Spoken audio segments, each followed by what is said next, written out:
other thoughts on tech video. I'm really excited that we showed consistent results last year. We were running a very predictable business because we returned to a product strategy and a pricing strategy we know very well. So it's great to have that predictability back in the business. This was an interview Nick Woodman gave in February. In May, DJI launched a decent contender to GoPro's camera and maybe took away some of this predictability on the business. So what will be the pricing strategy this year? Also here there are some new leaks. The first one in form of a flyer from mynavyexchange.com.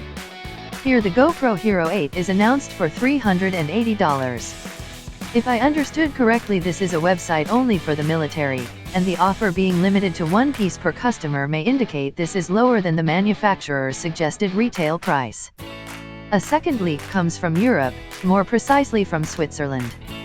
In a flyer from Inter Discount, the new camera from GoPro is announced for 399 Swiss francs. This is equivalent to 369 euros. Normally the price in Europe is higher in euros than the price in dollars in the USA. For example, last year $399 in the USA and 429 euros in Europe.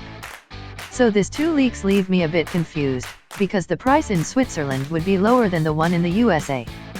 According to the flyer, the camera would be available since the 26th of September, but clicking on the product you get the information that it is not available, because it is not yet released.